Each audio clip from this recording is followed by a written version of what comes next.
सखी छतिया फाटो हकई गे फेंका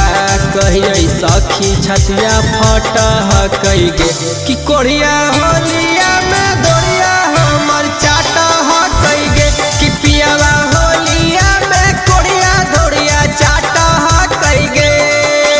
ताड़ी गांजा दारू रोजा पी के आबई गे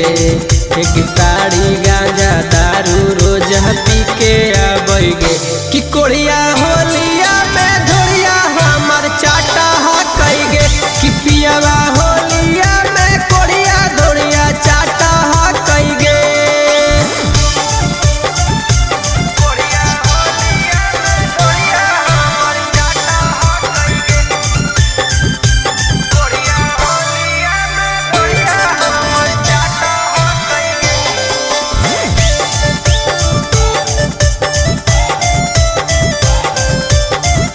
लाल पियर रंगवा ओहु गाल में लगैला कई चोली के भीतर सखी रंगवाला सड़कई सखी लाल पियर रंगवा उता गाल में लगैला कई चोली के भीतर सखी रंगवाला सड़कई खोल दे है सखी उता नैटिया गे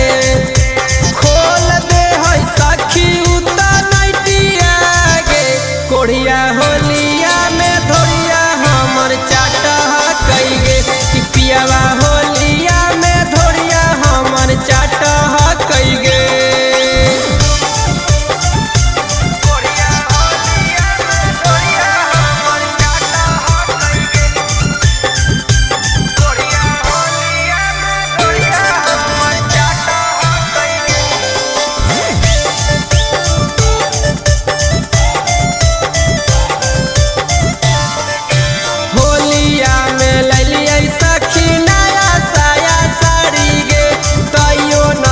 छोड़ कई सखी हमारा के खाली गे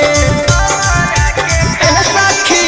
होलिया में ललिया सखी नया साया साड़ी गे तैयो नहीं छोड़ कई सखी हमारा के खाली गे सरबन फंटूस रंग हमर चोलिया गे आगे पवन पीसी रंग हमर साड़िया गे सखी होलिया में कोढ़िया धोरिया चाट हकऊ गे कि सखी होली